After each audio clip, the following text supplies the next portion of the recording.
ठीक है, अब मैं तुम्हें एक ही लगातार कंटिन्यूअस, लंबी और ज्यादा डिटेल वाली कहानी दे रहा हूं, बिना अलग अलग अध्याय के। कुलधरा गांव की आखिरी औरत, चुड़ैल का रहस्य। राजस्थान के तपते रेगिस्तान के बीच बसा कुलधरा गांव कभी खुशियों से भरा हुआ था। चारों तरफ मिट्टी के घर, संकरी गलियां और शाम होते ही जलते दीपक पूरे गांव को रोशनी से भर देते थे। लेकिन इस गांव की किस्मत में कुछ और ही लिखा था। एक ऐसा श्राप जिसने पूरे गांव को हमेशा के लिए उजाड़ दिया। उसी गांव में एक औरत रहती थी, गौरी। उसकी सुंदरता की मिसाल दूर दूर तक दी जाती थी, लेकिन उसकी सबसे बड़ी खूबी उसका साफ दिल और दूसरों की मदद करने की आदत थी। वह हर सुबह मंदिर जाती, भगवान की पूजा करती और अपने परिवार के साथ सादा लेकिन खुशहाल जीवन जीती थी। लेकिन गांव में एक और शख्स था, ठाकुर वीर सिंह। वह ताकतवर, अमीर और बेहद क्रूर इंसान था। उसकी नजर जब पहली बार गौरी पर पड़ी, उसी दिन उसने ठान लिया कि वह उसे किसी भी कीमत पर हासिल करेगा। उसने कई बार गौरी को अपने महल में आने का प्रस्ताव भेजा, लेकिन गौरी ने हर बार उसे ठुकरा दिया। ठाकुर का अहंकार टूट गया। उसने पूरे गांव को धमकी दी, अगर गौरी मेरी नहीं हुई तो यह गांव भी नहीं बचेगा। तत्ती उसने कहा। गांव वाले डर गए, लेकिन उन्होंने गौरी को सौंपने से इनकार कर दिया। उन्होंने फैसला किया कि वे रातों रात गांव छोड़ देंगे, ताकि गौरी सुरक्षित रह सके और ठाकुर का अत्याचार खत्म हो जाए।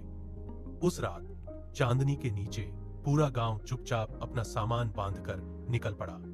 लेकिन उसी अफरा तफरी में कुछ ऐसा हुआ जिसने सब कुछ बदल दिया। गौरी अचानक गायब हो गई। असल में ठाकुर के आदमियों ने उसे पकड़ लिया था। वे उसे महल में ले गए, जहां उसने आखिरी सांस तक संघर्ष किया। उसने ठाकुर के सामने झुकने से साफ इनकार कर दिया। क्रोध में आकर ठाकुर ने उसे मार डालने का आदेश दे दिया। मरते वक्त गौरी की आंखों में आंसू नहीं, बल्कि आग थी। उसने कांपती आवाज में कहा, मैं मर जाऊंगी, लेकिन मेरी आत्मा नहीं मरेगी। मैं लौटूंगी और इस गांव को कभी बसने नहीं दूंगी। जो भी यहाँ आएगा उसे मैं खत्म कर दूंगी। उसकी मौत के साथ ही एक भयानक श्राप जन्म ले चुका था। उस रात के बाद कुलधरा हमेशा के लिए खाली हो गया। लेकिन असली डर तब शुरू हुआ। रात होते ही गांव में अजीब आवाजें आने लगीं, किसी के रोने की, किसी के चीखने की। बंद घरों के दरवाजे अपने आप खुलने लगे। रेत पर पैरों के निशान दिखाई देते, लेकिन वहां कोई इंसान नहीं होता। धीरे धीरे लोगों को समझ आ गया, गौरी वापस आ चुकी है, लेकिन अब वह इंसान नहीं, एक चुड़ैल बन चुकी है। कई सालों बाद कुछ व्यापारी उस रास्ते से गुजरने लगे।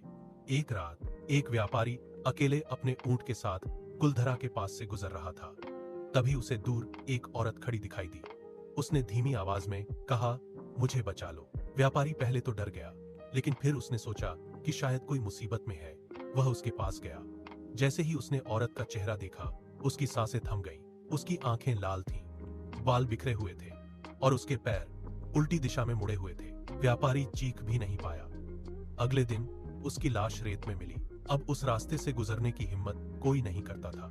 पास के गांव के लोग डर के साए में जीने लगे। बच्चे रात में रोते थे और बड़े भी डर के मारे सो नहीं पाते थे। आखिरकार गांव के बुजुर्गों ने फैसला किया कि अब सिर्फ भगवान ही उनकी मदद कर सकते हैं। गांव के बीच बने पुराने बालाजी मंदिर में सभी लोग इकट्ठा हुए। उन्होंने हवन किया, मंत्रों का जाप किया और पूरी रात भगवान से प्रार्थना करते रहे। अचानक आधी रात को मंदिर के अंदर तेज रोशनी फैल गई। हवा तेज चलने लगी और मंदिर की घंटियां अपने आप बजने लगी। तभी एक दिव्य आवाज गूंजी, डरो मत, मैं आ गया हूं। बालाजी महाराज प्रकट हो चुके थे। सभी गांव वाले उनके चरणों में गिर पड़े। उन्होंने अपनी सारी परेशानी बताई और उस चुड़ैल से मुक्ति की प्रार्थना की। बालाजी महाराज ने अपनी गदा उठाई और कहा, अब इस अधर्म का अंत होगा। उसी रात वे कुलधरा की ओर बढ़े। जैसे ही वे गांव के अंदर पहुंचे, हवा और भी भयावह हो गई। अचानक एक जोरदार चीख गूंजी, तुम मुझे नहीं रोक सकते। गौरी की आत्मा उनके सामने प्रकट हुई, एक भयानक चुड़ैल के रूप में। उसके बाल हवा में उड़ रहे थे, आंखें आग की तरह जल रही थीं और उसकी आवाज सुनकर पत्थर भी कांप जाए। बालाजी महाराज और चुड़ैल के बीच भयंकर युद्ध शुरू हो गया। हवा तूफान बन गई, रेत आसमान में उड़ने लगी, आस पास के पेड़ टूटने लगे। चुड़ैल अपनी काली शक्तियों से हमला कर रही थी, लेकिन बालाजी महाराज हर वार को रोक रहे थे।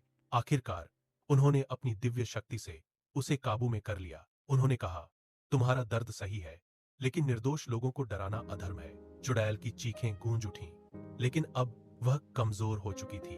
बालाजी महाराज उसे पकड़कर जंगल के गहरे हिस्से में ले गए, जहां एक रहस्यमयी जादुई कुआं था।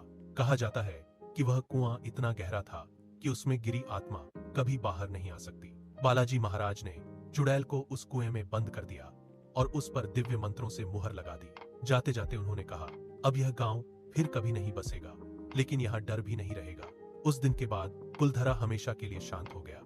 लेकिन आज भी अगर कोई रात के समय उस रास्ते से गुजरता है तो उसे कभी कभी हल्की सी आवाज सुनाई देती है, मुझे बाहर निकालो। लोग कहते हैं कि वह आवाज उसी चुड़ैल की है जो आज भी उस जादुई कुएं में कैद है और बाहर आने का इंतजार कर रही